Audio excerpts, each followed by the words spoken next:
Саламатсыздар ма? Менің тәтті үй каналымның қонақтары. Сіздермен бүгін мен курабье деген печенье пісіріп қарағым келіп тұр.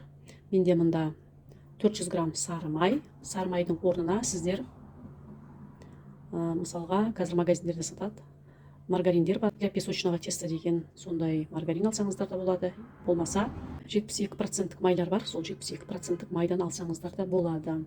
Және 160 грамм қант, шекер.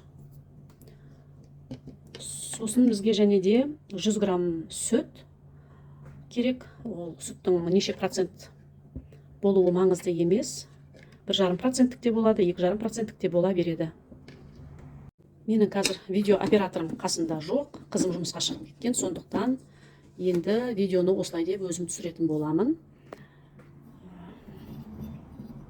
Майым мен қантымды жақсылап миксерлеп алатын боламын. Қазір миксерді қосамын.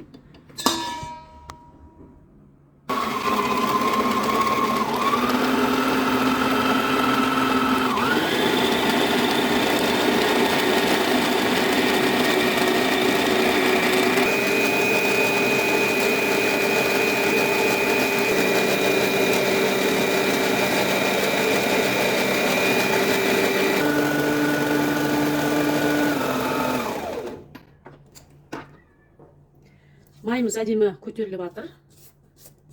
Қантымыз бірақ әлі еріген жоқ.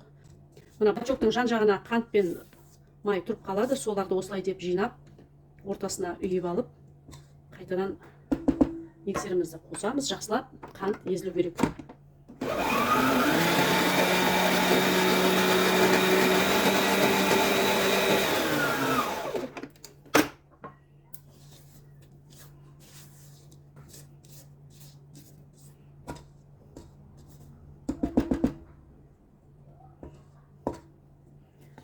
Майымызды қараңыздар.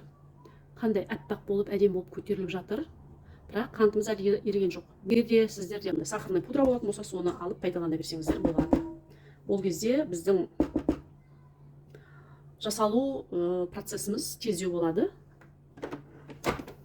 Ал қантпен енді ұзақтау ерігенше осылай бірнеше кезек араластырып тұруға тура келеді.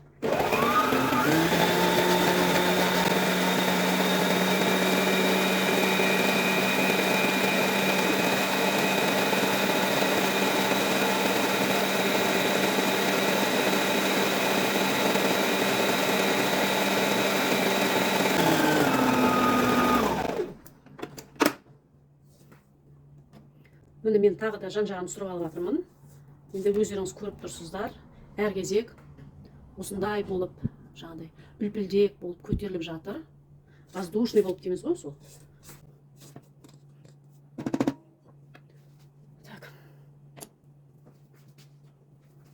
Енді мен осындай миксердің өзінің козырегі бар. Осы козырегін кигіземін. Өйткені мен қазір бұған сүт құямын. Сүт құйған кезде жан-жаққа шашырауы мүмкін. Сондықтан козырегін кигізіп қойдым.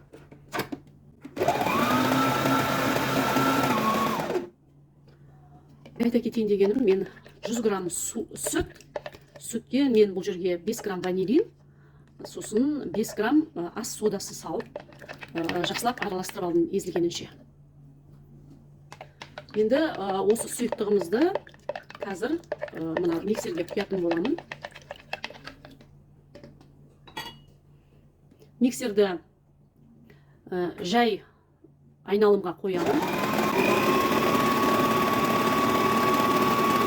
Сұйықтықты өте жай құямыз.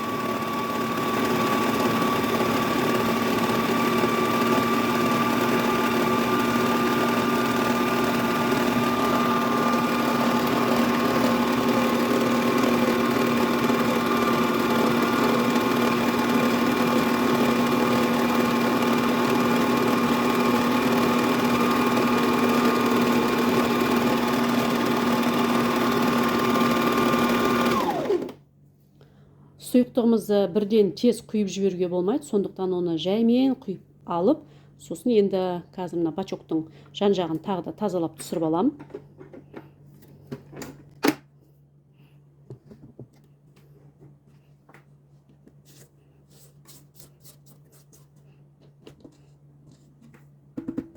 қантымыздың еруіне енді азғантай қалды. Қалғанын осы кезекте еритін болады деп ойлаймын.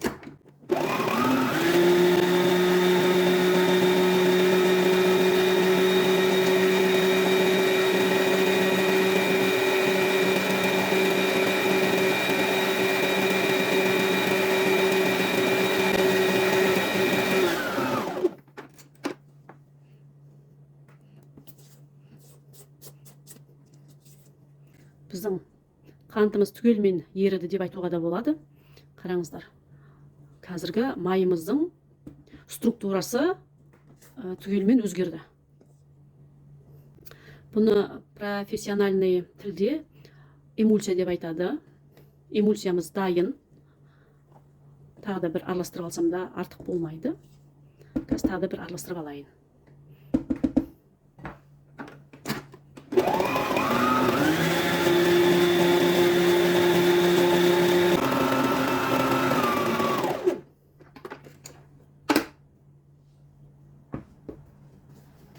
Енді мен ұнымды дайындап алдым.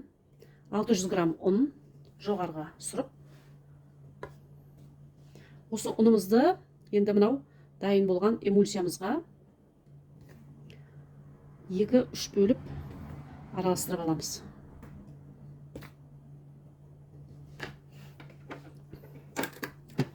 Миксерді өте жай скоростьқа қойып араластырамын, өйткені ұн жан-жағына шашырап кетуі мүмкін.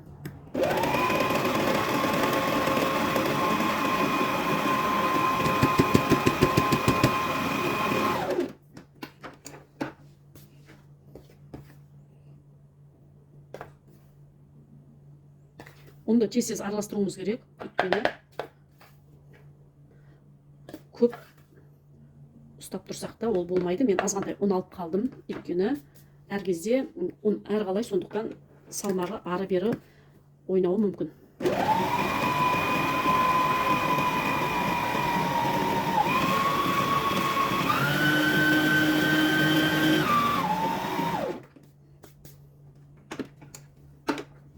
Ұнымызды қосқан кезде өте жылдам араластырып алуымыз керек, өйткені мынау біздің қамырымыз резинка сияқты созылып қалуы мүмкін. Печеньеміз воздушный, песочный болу үшін ұнымызды тез араластырамыз.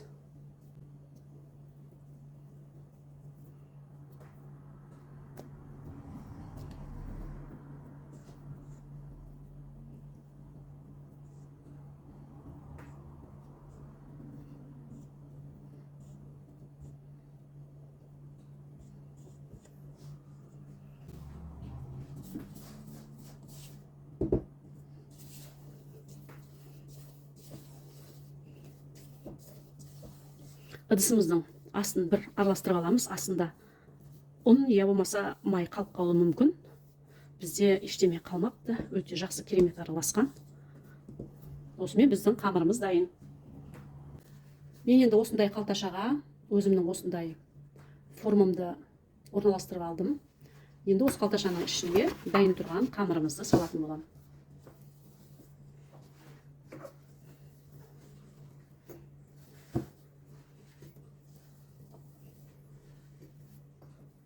Тым қатты көп салып алмай-ақ қойыңыз қалташаға, өйткені қолыңыздың күші жетпей қалуы мүмкін.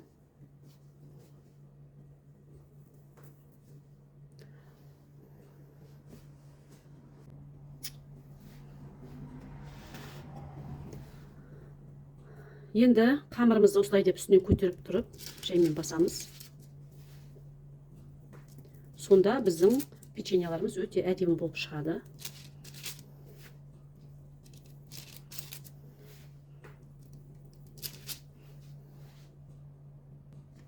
Менің қалташам жыртылып қалды. Енді оның орнына осындай қалташа алып тұрмын.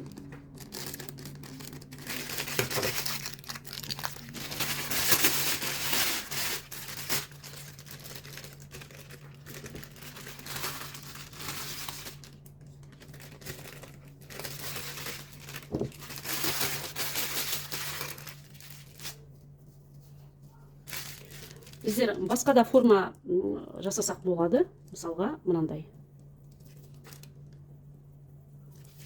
Бұл да өте әдемі болып піседі.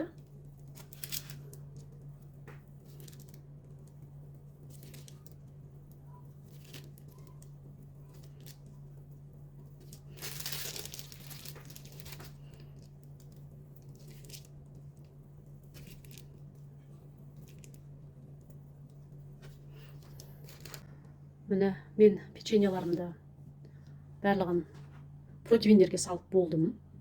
Екі түрінен жасадым. Мынандай форма бердім, сосын және де мынандай курабия формасын бердім. Енді бұл курабияның бетіне мен салатын джемім жоқ екен. Бар болғанмен олар термостабильный емес, ағып кетуі мүмкін, сондықтан бұлардың бетіне ешқандай әшекей жасамайтын боламын. Енді пісіріп алайық. Духовкам қызып тұр, 160-180 градуста 10 минут, 12 минутта пісіріп аламын.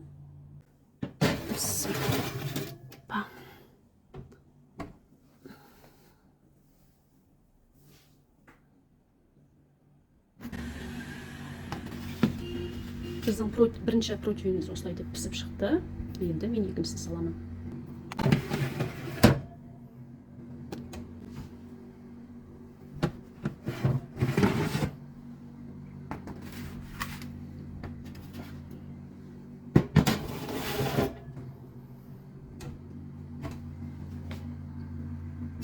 Қараңыздар, қандай әдемі печеньелер шықты. Қазір енді бұларды азғантай суытып алып, бетіне декор жасайтын боламын. Каналымнан алыстап кетпеңіздер, лайк басып, комментарий жазып отыруды ұмытпаңыздар. Және де қоңыраушаны басып алыңыздар. Біздің печеньеларымыз суыды. Енді менде мынандай қайнатылған сгущенка бар екен. Сонымен декор жасайтын боламын. Осылай деп ортасына құйып аламын. Сосын осындай уақталған жер жаңғағы бар екен. Енді осы сгущенкамызды осы жер жаңғаққа осылай деп батырып аламыз. Қараңыздар, қандай әдемі печенье шығып жатыр да?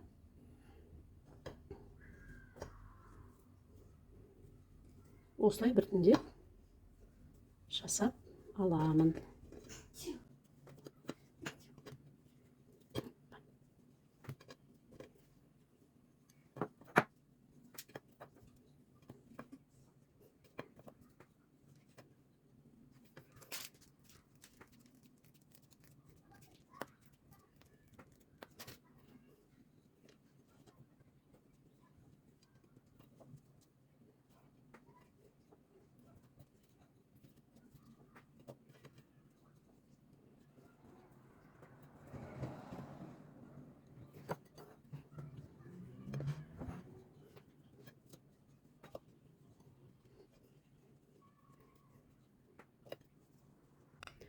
Бізде және де азғантай шоколад, сосын печеньеміздің мынандай екінші түрі бар. Және осындай кокос керек болады. Кокостың ұнтағы. Енді мына печеньеларымыздың ұшын осылай деп шоколадқа малып аламыз да, сосын кокосқа аунатып аламыз.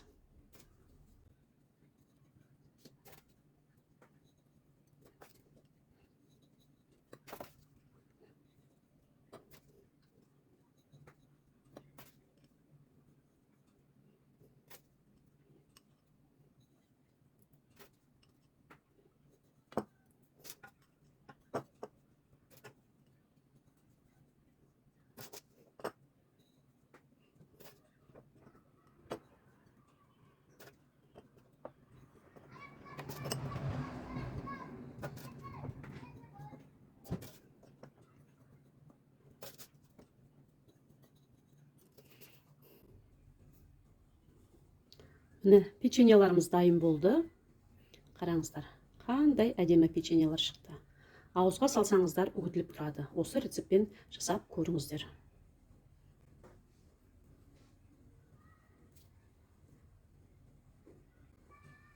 Күшті, керемет.